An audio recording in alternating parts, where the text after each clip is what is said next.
Elle fait la plonge pour vivre, a lancé ma sœur à sa riche belle famille. Je suis entré, vêtu de mon uniforme de commissaire de police. Commissaire de police. Leurs mâchoires sont tombées. Je m'appelle Bénédicte Martin. J'ai 41 ans. Et la dernière fois que ma famille m'a vu, j'étais censé être une ratée faisant la plonge dans un relais routier dans la Creuse.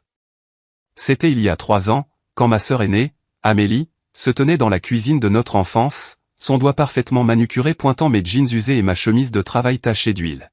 « Regarde-toi, Béa », avait-elle dit, sa voix dégoulinant de ce mélange familier de pitié et de dégoût. Maman et papa se retourneraient dans leur tombe s'ils pouvaient voir ce que tu es devenu. Mon frère Julien avait hoché la tête, les bras croisés, portant ce costume cher qu'il aimait tant exhiber. « On a essayé de t'aider après que ton truc dans l'armée n'a pas marché », avait-il dit. Mais on ne peut pas aider quelqu'un qui ne veut pas être aidé. Ton truc dans l'armée? C'est ainsi qu'ils appelaient mes 8 années en tant que gendarme, mes 2 missions à l'étranger, ma croix de la valeur militaire. Mon truc dans l'armée. Je me souviens d'être resté là en silence, les laissant dire ce qu'ils avaient à dire. Amélie annonçait ses fiançailles avec un gestionnaire de fonds d'investissement nommé Pierre-Antoine, et Julien parlait de sa promotion au cabinet d'avocat. Il m'avait invité à dîner un dimanche spécifiquement pour me dire que je n'étais pas la bienvenue au mariage. Ce n'est rien de personnel, avait menti Amélie, sans me regarder dans les yeux. C'est juste que la famille de Pierre-Antoine est très traditionnelle, très réussie. Je ne peux pas leur laisser penser que nous venons de ce genre de milieu. Ce genre de milieu. Une sœur qui fait la plonge. Julien avait alors sorti son chéquier, comme s'il me faisait une grande faveur. Tiens, voilà 5 000 €. Remets-toi sur pied. Prends peut-être des cours, mais ne nous recontactez pas tant que tu n'auras pas mis de l'ordre dans ta vie. J'avais regardé ce chèque pendant un long moment. 5 000 €. Pour eux, c'était de la petite monnaie. Pour moi, cela représentait tout ce qu'ils pensaient que je valais. Je l'ai laissé sur le comptoir et je suis parti. Ce qu'ils ne savaient pas, ce qu'ils n'auraient pas pu savoir, c'est que je ne faisais pas la plonge depuis 3 ans. J'étais en mission d'infiltration pour le GIGN, travaillant sur une opération complexe pour démanteler un réseau de traite d'êtres humains qui s'étendait des relais routiers de l'autoroute A20 jusqu'à la frontière espagnole. Le travail au restaurant était ma couverture. Les vêtements usés, les fausses difficultés financières, même l'appartement délibérément miteux dont je leur avais montré des photos. Tout cela faisait partie de la plus longue mission d'infiltration de ma carrière. 3 ans de journée de 18 heures. 3 ans à gagner la confiance de certaines des personnes les plus dangereuses de France. 3 ans à vivre en danger constant pour sauver des vies dont ils n'auraient même jamais su l'existence. Mais pour Amélie et Julien, j'étais juste leur petite sœur embarrassante qui n'arrivait pas à se ressaisir. L'ironie ne m'échappait pas. Pendant qu'ils gravissaient leurs échelles de carrière respectives, j'étais capitaine au sein du GIGN, l'une des rares femmes dans l'unité d'intervention la plus élitiste des forces de l'ordre françaises. Mon salaire réel était plus du double de ce que Julien gagnait en tant qu'associé. Mon habilitation de sécurité était plus élevée que quiconque dans ma famille ne pourrait jamais rêver d'obtenir. Mais je ne pouvais pas leur dire. Pas à ce moment-là. Pas avant que l'opération ne soit terminée et que les cibles ne soient en détention. L'arrestation a eu lieu un mardi de mars. 17 arrestations dans 4 régions, dont 3 cibles de grande valeur qui figuraient sur la liste des personnes les plus recherchées depuis plus de 2 ans. L'opération que j'avais passé 3 ans à construire de l'intérieur avait démantelé l'un des plus grands réseaux de traite d'êtres humains du pays. Ce vendredi-là, j'ai reçu l'appel que j'attendais. Capitaine Martin. La voix de mon supérieur était chaleureuse de satisfaction. Emballez vos vrais vêtements. Vous rentrez à la maison. À la maison. Je n'étais pas rentré à la maison, vraiment à la maison, depuis 3 ans. Le mariage était prévu pour samedi. Le parfait mariage de printemps d'Amélie au cercle de l'Éperon d'Or, le même endroit où nos parents avaient célébré leur 25e anniversaire avant l'accident. Julien m'avait envoyé les détails par SMS des mois auparavant, oubliant probablement qu'il m'avait officiellement désinvité. Ou peut-être que c'était sa façon de remuer le couteau dans la plaie un peu plus profondément. J'ai failli ne pas y aller. Une partie de moi voulait juste rédiger mon rapport, prendre mon congé en retard et disparaître sur une plage quelque part pour décompresser de 3 ans passés à vivre un mensonge. Mais une autre partie de moi, celle qui se souvenait encore d'avoir 12 ans et de regarder Amélie remporter tous les prix académiques pendant que Julien excellait dans 3 sports, la partie qui se souvenait d'être toujours présentée comme l'autre enfant Martin, Cette partie voulait voir leur visage quand ils réaliseraient exactement à qui ils avaient parlé dans cette cuisine il y a 3 ans. Je suis arrivé au cercle privé juste au début de la cérémonie. J'avais conduit directement depuis le siège dans mon véhicule personnel, un Peugeot 5008 noir avec des plaques administratives que la plupart des gens ne remarqueraient pas. Je portais ma grande tenue de cérémonie pour la première fois depuis des mois, bleu gendarme avec l'insigne distinctif du GIGN. Mes galons de capitaine étaient clairement visibles sur mes épaules. Ma barrette de décoration racontait l'histoire d'une carrière dont il ne savait rien.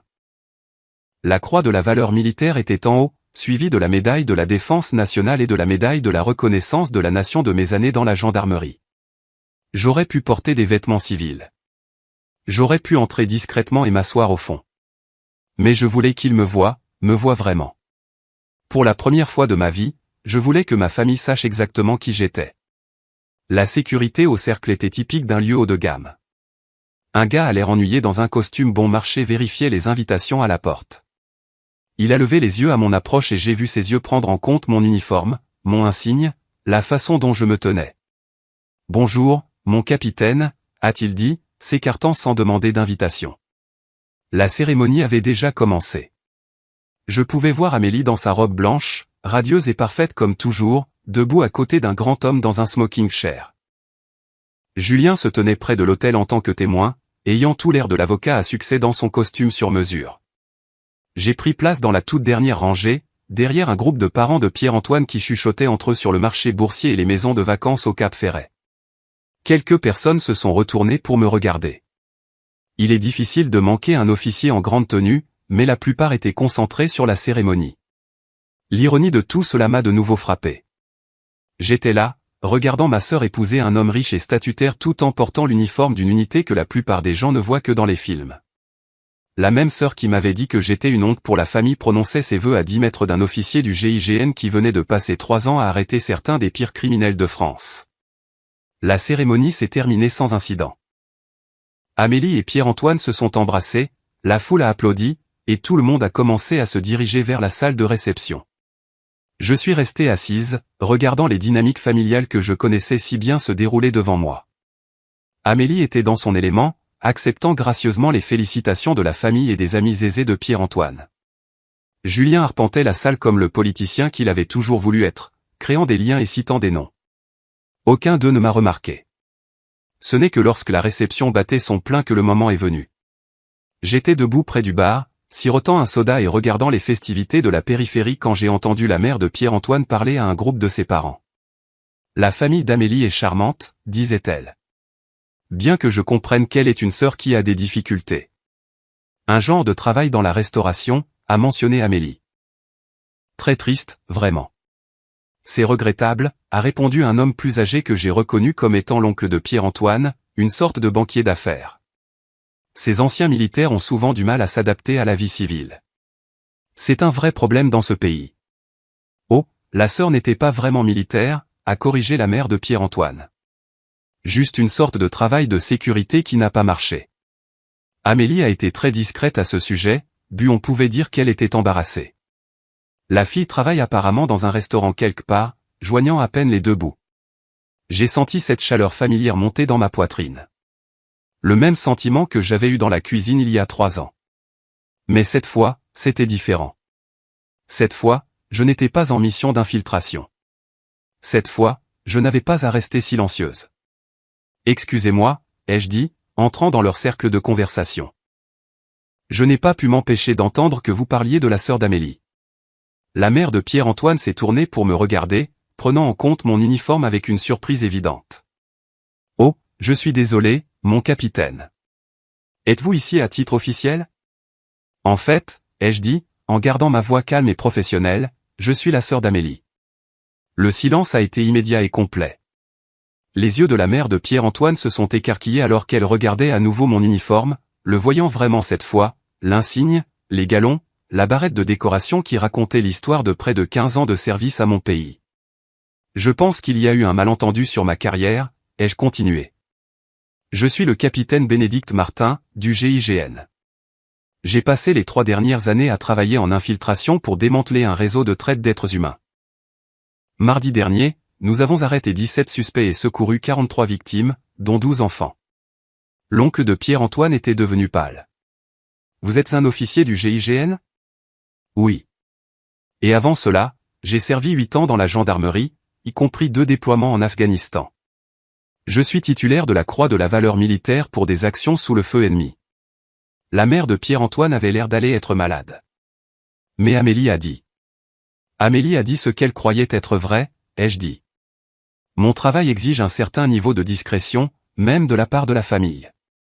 C'est alors qu'Amélie est apparue à mes côtés, ayant repéré la foule qui s'était rassemblée autour de notre conversation. Béa, a-t-elle dit, me fixant dans mon uniforme. Qu'est-ce que tu fais ici? Et qu'est-ce que tu portes? Je me suis tourné vers ma sœur, la voyant me regarder vraiment pour la première fois depuis des années. Ses yeux sont passés de mon visage à mon insigne, à mes galons, aux décorations sur ma poitrine. Bonjour, Amélie, ai-je dit. Félicitations pour ton mariage. Je ne comprends pas, a-t-elle dit, sa voix à peine au-dessus d'un murmure. Tu travailles dans un restaurant. Tu fais la plonge depuis 3 ans. Non, ai-je dit. Je travaille en infiltration pour le GIGN depuis 3 ans. Le restaurant était ma couverture. Le visage d'Amélie a traversé plusieurs nuances de confusion avant de se figer sur quelque chose qui ressemblait à de l'horreur. Tu mens. J'ai sorti de ma veste ma carte professionnelle, le portefeuille en cuir avec mon insigne et ma photo d'identité que chaque officier porte. Je le lui ai tendu sans un mot. Les mains d'Amélie tremblaient en l'ouvrant et en lisant mon nom, mon grade, ma photo en uniforme. Pierre-Antoine est apparu à côté d'elle, lisant par-dessus son épaule. Oh mon Dieu, a murmuré Pierre-Antoine. Tu es vraiment un officier du GIGN.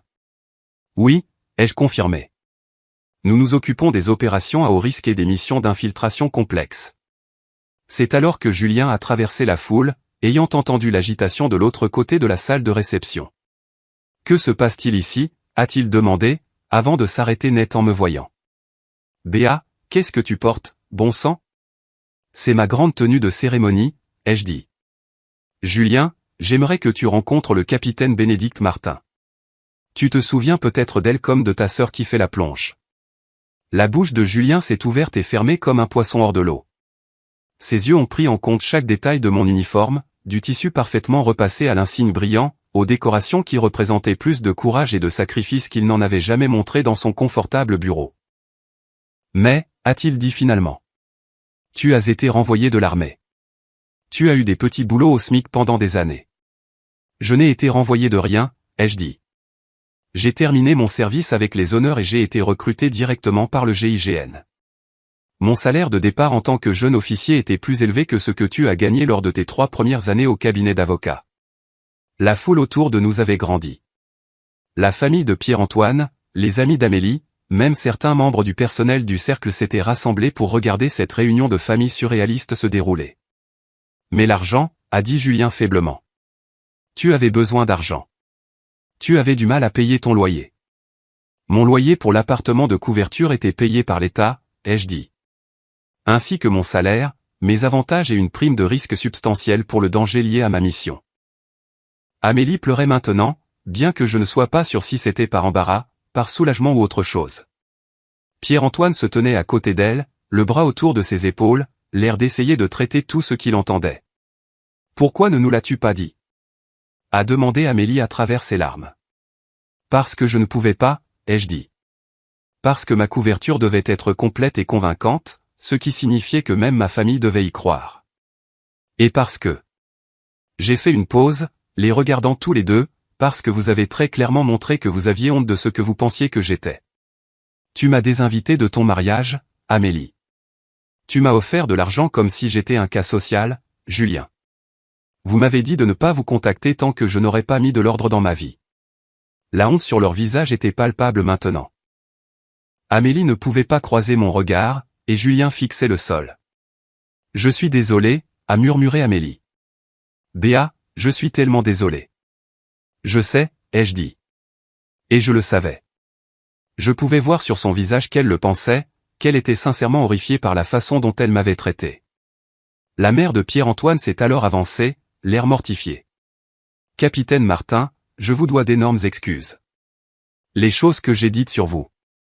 Vous avez dit ce que vous pensiez être vrai sur la base des informations que vous aviez, ai-je dit. pas de mal. Mais il y avait eu du mal, et nous le savions tous. Pas pour moi, j'étais plus forte maintenant que je ne l'avais jamais été, mais pour les relations qui auraient pu exister, pour la confiance qui avait été brisée, pour les années que nous avions perdues parce qu'ils ne pouvaient pas voir au-delà de leurs suppositions sur le succès et l'échec. Resteras-tu, a demandé Amélie. Pour la réception? Je sais que je ne le mérite pas, mais je veux que tu sois là. Je veux que tout le monde rencontre ma sœur. Ma sœur, officier du GIGN.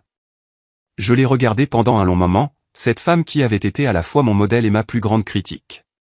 J'ai pensé à la fillette effrayée de 12 ans qui avait vénéré sa sœur aînée et à l'agent d'infiltration qui avait appris à survivre par sa propre force. Je resterai un moment, ai-je dit finalement. Le reste de la réception a été un tourbillon de présentations et d'excuses.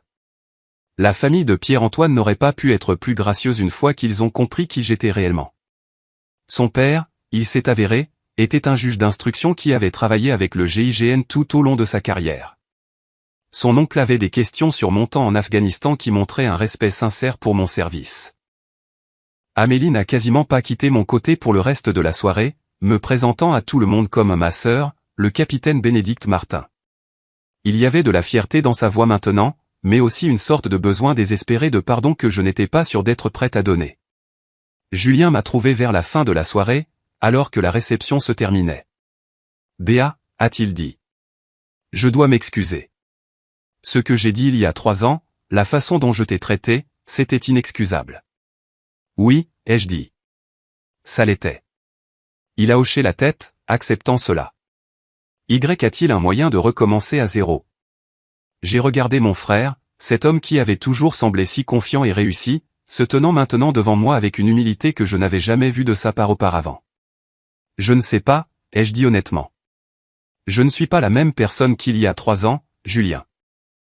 J'ai vu des choses, fait des choses qui m'ont changé. Je n'ai plus besoin de ton approbation. Je n'ai besoin de l'approbation de personne. Je comprends, a-t-il dit. Mais j'aimerais essayer, si tu me le permets. En quittant le cercle privé cette nuit-là, toujours vêtu de ma grande tenue de cérémonie, j'ai pensé à la fille que j'avais été et à la femme que j'étais devenue. La gamine effrayée qui avait toujours eu l'impression de ne pas être à la hauteur de ses frères et sœurs à succès avait disparu, remplacée par quelqu'un qui avait affronté des trafiquants d'êtres humains et sauvé des vies dans l'ombre. La meilleure vengeance, dit-on, est de bien vivre. Mais parfois, la meilleure vengeance est simplement de devenir qui vous étiez toujours censé être, que quelqu'un d'autre le remarque ou l'approuve ou non.